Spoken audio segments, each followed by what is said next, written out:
В историческом парке «Россия. Моя история» в Якутии открылась выставка «Я не боюсь». Выставка уникальна тем, что в ней поднимаются вопросы творческого осмысления феномена страха.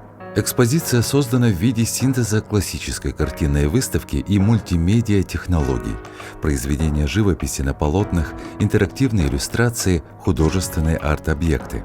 Выставка представлена в 3 зонах – сумерки, ночь, рассвет. Сумерки – место встречи человека со своими переживаниями. Ночь. Здесь посетителю придется ответить на самые сложные вопросы, обнаружить свою силу и найти путь к умиротворению. Рассвет станет отражением внутреннего спокойствия.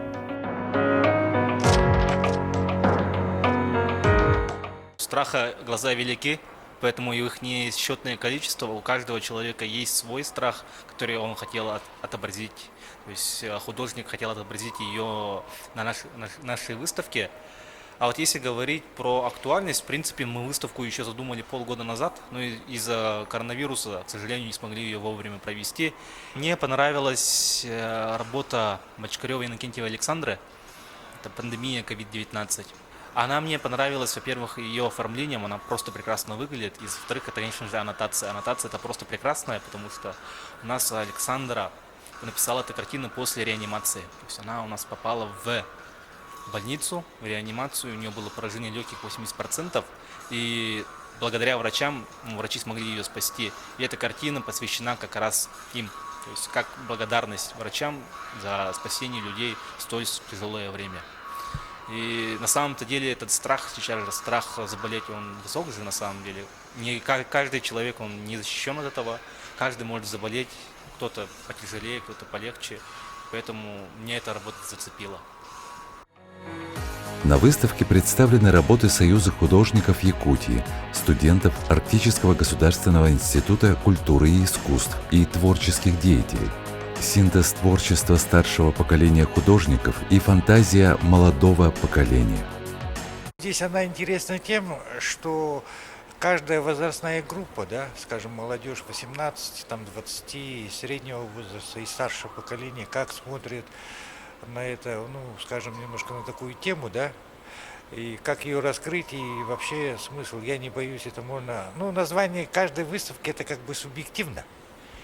То есть вот, конечно, есть прямое решение, да, вот какие показать страхи, чтобы им освободиться, концепция выставки была такая. Но мне кажется, за каждым названием, за каждой работой есть своя некая такая вот философия взгляда на сегодняшний день, на еще какую-то. Хотя вроде бы и понятно, да, какие страхи могут быть, да, вот, значит. То здесь, конечно, она интересна тем, что вот как молодежь на это смотрит, да, вот сейчас у нас же сейчас такое время очень быстро текущее, да, когда меняется быстро мнение, какие-то появляются новые течения, да, каждый может свободно, без всяких вот каких-то зажимов или что ли, ну, даже, может быть, сиюминутную эмоцию выразить. То есть это не обязательно, чтобы она была какая-то вот с какими-то такими большими задачами или что ли. То есть это даже вот, скорее всего, здесь много вот работ, они просто эмоциональные, да. И я всегда придерживаюсь того, что когда работа, она эмоциональна, зритель видит то, что он хочет увидеть сам соразмерно своим понятиям. То есть не навязывать ему определенную конкретно прожеванную тему, а просто вот дать ему такую провокацию. А он пускай соображает. Ведь есть же вот эта вот связь, да, вот внутреннего я, вот с тем внешним раздражителем, да, который я вижу. И если там я соглашаюсь или не соглашаюсь, я это принимаю или это что-то мне напоминает, или я что-то вижу. То есть я считаю, что вот в этом направлении выставка тем и хороша, что здесь разноплановые, да, вот разные работы, вот. Георгий Решетников сам принимает участие в выставке, предоставив 3 свои работы. Одна из них – визит к Минотавру, одному из героев греческой мифологии. Просто символ. Минотавр – это некое такое отрицательное, возможно, да. Вот. И я где-то даже сравниваю его где-то с мастером Маргаритой, да, вот как бы, да. как он, Воланд говорит, что я зло, творящее добро. Но если конкретно говорить о форме, то здесь вот как видно, то есть вот это вот золотодобывающая наша алмазная, ну, алмазная добывающая промышленность, это как бы некий алмаз. Вот. Но я рассматриваю алмаз как это и добро, и зло. Добро это когда наша женщина красиво одевается, но сколько жизней, сколько смертей было за этим, сколько было негативного, связано с этим камнем, как бы вот это и есть символ Минотавра. То есть это то зло, которое выпустим, да, оно может принести добро, оно может принести зло. Визит к Минотавру, а там думайте, что из него это будет. Сардана Иванова, преподаватель Арктического института культуры и искусства, не осталась в стороне. Представила свои работы как художник-дизайнер на тему пожаров Якутии прошлого года. Опять скоро будет лето, и мы вот со страхом ждем, какое оно будет. Повторится ли это лето 2021 года, или оно уже не будет таким страшным. Ну, вот все мы, конечно, хотим, чтобы это не повторилось. Все вот то, что мои работы сделаны, это все... Это лично мои страхи, потому что все лето мы провели на даче, задыхаясь в дыму. Мне было очень страшно за моих близких, потому что мама пожилая, конечно, у нее проблемы с легкими. И все это было очень тяжело и страшно, как это мы все переживем, конечно. И на работе, например, которая там представлена, например, там она построена, использована фотографии моего сына, который был добровольцем, который ушел. Мы даже сами, честно говоря, не знали, что он ушел. Узнали совершенно случайно, когда уже видели там репортажи со штаба, да, этих добровольцев, которые были. Вдруг я вижу, что ребенок, конечно. Это было тоже, конечно, страшно, но все обошлось.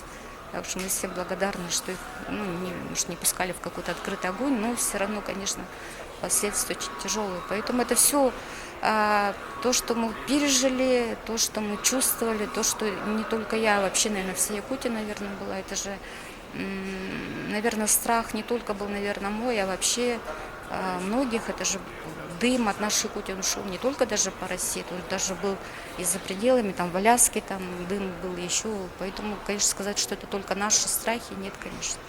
Надо делать то, чего ты боишься, чтобы освободиться от этого. Студенты не отставали от своих преподавателей. Четверокурсницы Сивцева Наталья и Вера Федорова представили инсталляцию «Забвение», вложив в нее свое видение страхов. Инсталляция состоит в том, что люди не забывали, что их окружает, прекрасные воспоминания, например, первые шаги своего ребенка, первая улыбка своего ребенка, поступление в университет или выпуск из университета, или первое предложение от любимого человека, чтобы люди не забывали, откуда они. Точнее, вот эти красные линии, которые у нас есть, они показывают корни человека. Корни, откуда они родом, их историю. В общем, вот в этой инсталляции эти красные линии, они показывают историю человека или, наоборот, проблему человека. И мы здесь не сделали аннотацию именно этой работы, чтобы люди пришли и сами восприняли эту работу, как они видят именно. Магистрант института Наталья Осипова представила инсталляционную композицию «СОС», посвященную призыву спасения природы. Я же в своем случае представляю мать природу. То есть у нас сейчас идет глобальная проблема загрязнения экологии, и в этом плане я хотела вот передать именно это. Но каждый зритель, ввиду своего жизненного опыта, ввиду своих каких-то взглядов на мир, он интерпретирует эту работу по-своему. Он может подумать, что руки, тянущиеся к лицу, желают имеют какой-то негативный характер, либо это наоборот руки, которые поддерживают, пытаются спасти. Будущий дизайнер Алексеев Алексей представил свою работу в виде колледжа из фигуры человека. На работе представлен коллаж из фотохроники времен Холодной войны, но смысл не совсем в этом. Этой работой я хотел сказать, чтобы мы не боялись глобальных исторических событий, изменений, и чтобы они делали нас только сильнее, Художник современного концептуального искусства Анна Курц представила сразу 3 работы, но обращает на себя внимание работа, основанная на страхе осуждения окружающих людей. Вот на самом деле, да, если честно, я смерти не боюсь. Она все равно придет ко всем, мы с этого начинаем, это закон сансары, как я говорю. А тут перекликается именно в этой работе то, что мы сейчас дети социальных сетей, у нас всегда ощущение, как будто нас видят, нас слышат, и мы понимаем, что мы живем в социуме, где вот каждое твое замечание будет, как люди запомнят это, и мы понимаем, что каждая наша ошибка потом отзовется в нашем будущем. И, соответственно, что бы ты ни делала, это тебе вернется. Часто слышу от своих сверстников, что они боятся осуждения, что родители подумают, что друзья подумают, а по факту всем все равно возможно друг на друга. Возможно, есть какие-то игры того, что кто-то кого-то осудит, но на самом деле для меня лично это детский сад. Я считаю, что нужно жить так, как считаешь нужным. Но, конечно, никому не вредя, это самое главное условие. И, в принципе, все прекрасно, когда ты создаешь, и оно создается в хорошей энергии. Студентка Арктического института цифрового дизайна Лена Рожина развернула свои работы не для показа страха, а для борьбы со страхом. Выставка «Я не боюсь» состоит в том, чтобы с помощью картин, которые выставлены работы художники, уменьшить страх перед страхами. Моя концепция состоит в том, чтобы уменьшить страх арахнофобии. Арахнофобия – это боязнь пауков. Я специально сделала пауков игрушечными, чтобы они не показались слишком страшными. И то, что как раз их можно побороть именно красивыми картинками, что ли. Я специально сделала их большими, и они как будто в помещении. И сделала их максимально цветными, чтобы они казались немного не пугающими. Молодые художники не только представляли свои работы в классическом виде, но и попробовали установить связь со зрителями, создав инсталляцию, позволяющую зрителю написать о своих страхах. Вот эта работа называется «Кут». С якутского это душа. И это как комок боли и страданий. То есть это у него капилляры, сосуды. И мы каждого человека просим написать свой страх. То есть это тоже терапевтический такой способ, метод. Человек, когда формулирует свой страх, он как бы освобождается от этого и сюда бросает. Их накопилось, и за 2 недели выставки тоже будет достаточно много. Мы думаем, как с этим дальше работать. Возможно, мы сделаем полотно большое. В выставке принял участие проект Риты Поповой «Кандыкан». Прямо на выставке рисовали картины для акции передачи 100 картин в социальные учреждения Якутии. Кандыкан – это маленькая, отважная девочка, которая осталась в стойбище, полностью вымершим от оспы. Да? Сколько она там находилась, неизвестно. Она боролась со своими внутренними и внешними страхами. И как все северные жители, она вот символ всего севера, что вопреки всему она осталась жива, вопреки всему она продолжила как бы свой род. И вот северные люди, именно культура севера, традиция, она же вопреки всему остается. И в нашей акции тонко переплетается мы, потому что пишем на северную тематику, чтобы пропагандировать север. Все, что мы делаем, это мы хотим, чтобы север стал услышан и нас слышит, потому что творчество всегда говорит громко и вовлекает многих. Выставку «Я не боюсь» обязан просто увидеть каждый, у кого есть сейчас возможность находиться в Якутске. Такого еще не было. Это действительно очень глубокое, смысловое, не просто какое-то экспозиционное мероприятие, это перформанс, в который ты заходишь, погружаешься в этот мир. И вот в рамках сегодняшнего открытия мы созданные работы также выставляем на этой выставке, поэтому приходите и смотрите, почувствуйте все это сами. Главный архитектор Якутии Ирина Алексеева высоко оценила выставку «Я не боюсь», отметив ее актуальность именно сейчас. Я всегда говорю о том, что когда мы говорим о развитии, республики, развитии вот нашей сферы творческой всегда развивает молодые люди. И вот взгляд молодых сегодня очень ярко здесь проиллюстрирован на этой выставке. Она прямо отражает всю архитектуру нашего города, например, да. И это реально так. Вот каким образом нам, например, вот я как главный архитектор республики всегда задаю вопросом, как менять среду.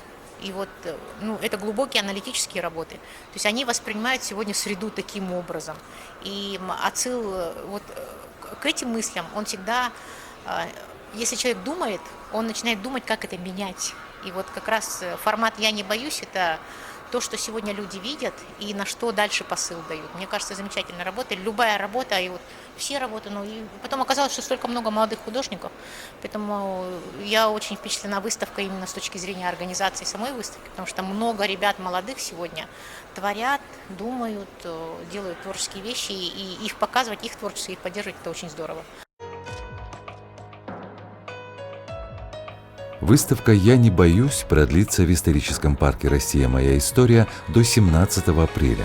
И ее должен посетить каждый, кто хочет побороть свои человеческие страхи.